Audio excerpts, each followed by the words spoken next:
توصف الزمن ده بإيه؟ اوصف الزمن ده زمن يلا نفسي. في الزمن ده لو احتجت ايد تدفيك يبقى امسك ايدك التانية، لان فعلا في ناس ما ينفعش تستني منهم ان هم يحسوا اصلا، يعني بيبقى خلاص ما فيهمش أمل. ميؤوس منهم. في ناس ميؤوس منهم، ما ينفعش نستنى ان هم يحسوا. كل واحد لازم فعلا يعتمد على نفسه ويشتغل وما يبقاش تحت رحمة حد، ينجح ويكبر هو ويبقى راجل قد حلمه. تامر حسني قال كلمة ب1,000,000 جنيه لما قال في الزمن ده لو احتجت ايد تدفيك يبقى امسك ايدك التانية. وده كلام عين العقل والله. ما بقاش في حاجة مضمونة قوي انك تستنى حد يحس بيك او يقف جنبك.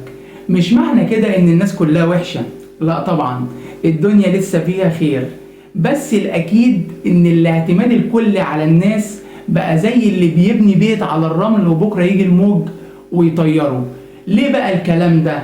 عشان بصراحة في ناس بقت قلوبها عاملة زي الحجر، ما بيحسوش بوجع حد ولا بظروف حد، ومهما تعمل معاهم كأنك بتنفخ في قربة مقطوعة. يعني الخلاصة ومن الآخر مفيش فايدة فيهم.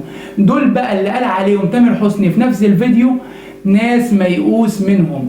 يبقى ليه تضيع وقتك ومجهودك وتستنى منهم حاجة مش هتيجي؟ طب الحل ايه بقى يا محمد يا شمعة في زمن يلا نفسي؟ الحل بسيط بس محتاج شوية جدعنة وشغل على النفس. رقم 1، اعتمد على نفسك. دي أول وأهم نصيحة، خد بالك، اتعلم واشتغل بجد وطور من نفسك. رقم 2، ما تستناش الإحساس من اللي ما بيحسش. زي ما قال تامر بالظبط، اللي قلبه قافل ما تتعبش نفسك معاه. ركز طاقتك ووقتك مع الناس اللي بتقدرك وبتحبك بجد. رقم 3، اشتغل واكبر. النجاح ما بيجيش بالساهل، عايز تعب وشغل ومذاكرة. ولما تشتغل وتنجح وهتبقى راجل قد كلمتك وقد حلمك، مش هتبقى تحت رحمة حد. النجاح ده هو السند الحقيقي بتاعك. رقم 4، خليك سند لغيرك لو تقدر. مش معنى ان الزمن بقى يلا نفسي اننا نقلب وحوش.